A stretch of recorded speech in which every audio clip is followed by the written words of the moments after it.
Ó Senhor Jesus, ó Senhor Jesus, muito obrigado, Senhor, por tudo que o Senhor tem feito. Sim, eu sou grato a Ti, Senhor.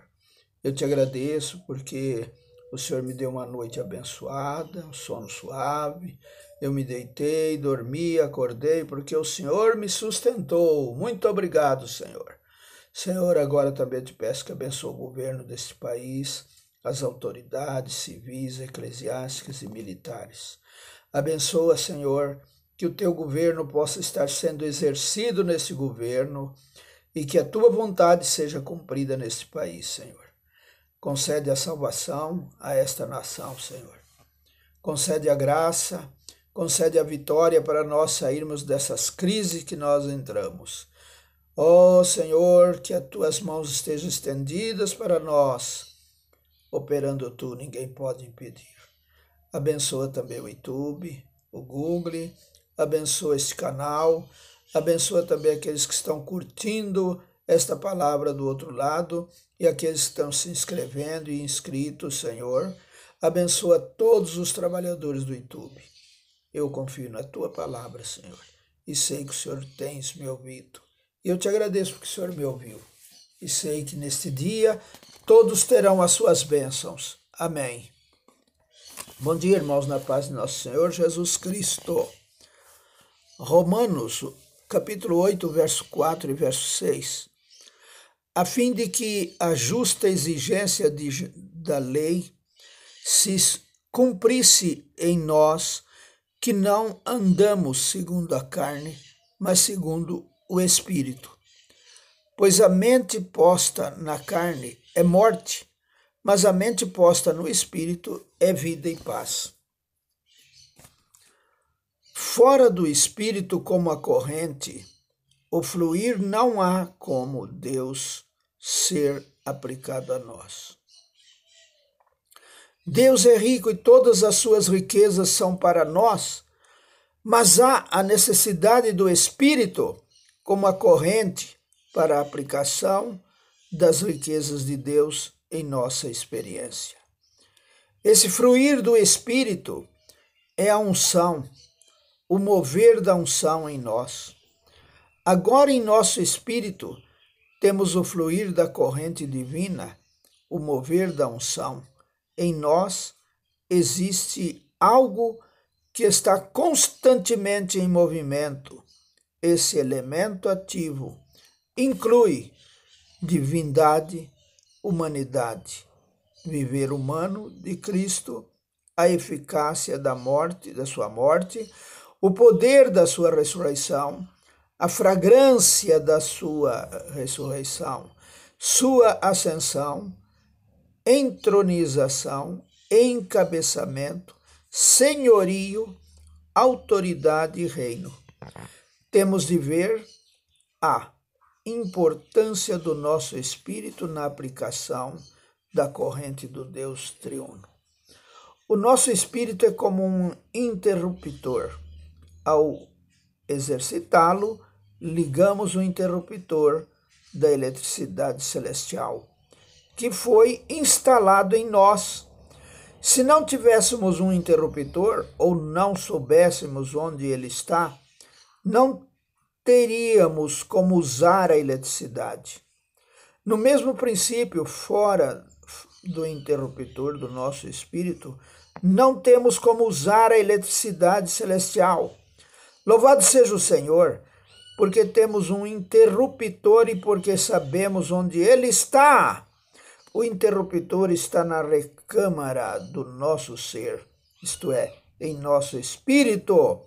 A maneira mais simples de ligar a corrente é invocar o nome do Senhor. Ó Senhor Jesus!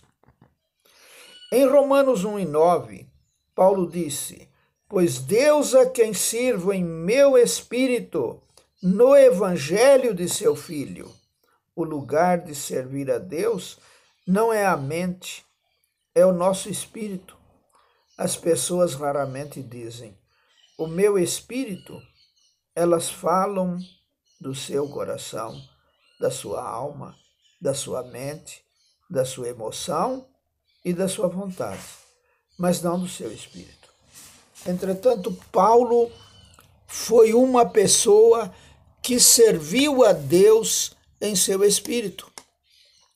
Precisamos desenvolver o hábito de dizer o meu espírito ou o nosso espírito, como 8:16 diz. O próprio Espírito testifica com o nosso espírito que somos filhos de Deus. Precisamos falar mais sobre nosso espírito, voltar ao espírito e usar nosso espírito em todas as coisas. Paulo disse: desenvolvei a vossa salvação. Filipenses 2:12. Precisamos desenvolver a nossa salvação. Aparentemente, isso é contrário ao que Martinho Lutero ensinou. A salvação deve ser pela fé e não pelas obras. Contudo, Paulo diz para desenvolvermos a nossa salvação. O que é isso? Isso é ligar o interruptor.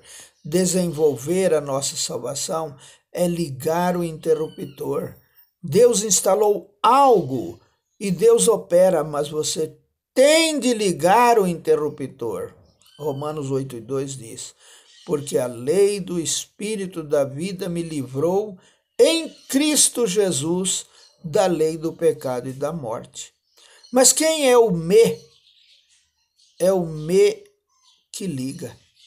Não significa que a lei do Espírito da vida livra todos os crentes sem qualificação. Pelo menos a pessoa em Romanos 7 não foi livrada. Ela ainda se esforçava. Até Paulo ter alcançado o capítulo 8, a lei não tinha como funcionar. A lei tinha sido estabelecida e a lei ainda estava debaixo da operação de Deus. Contudo, ainda precisava que Paulo a ligasse. Há mais de 50 anos ouvi mensagens e li livros acerca deste versículo, a respeito da lei do Espírito da vida. Mas nunca ninguém me disse que esta lei não funciona sem que os crentes façam determinadas coisas. Na verdade, Romanos 8 é uma definição de como a lei do Espírito da vida funciona. O tema de Romanos 8 é ser livrado pela ação da lei do Espírito da vida. No entanto, tendo só o versículo 2, não sabemos como a lei do Espírito da vida funciona. Por isso, a partir do versículo 3, quase todo o capítulo é uma definição de como a lei do Espírito da vida opera. A lei do Espírito da vida não livra todas as pessoas.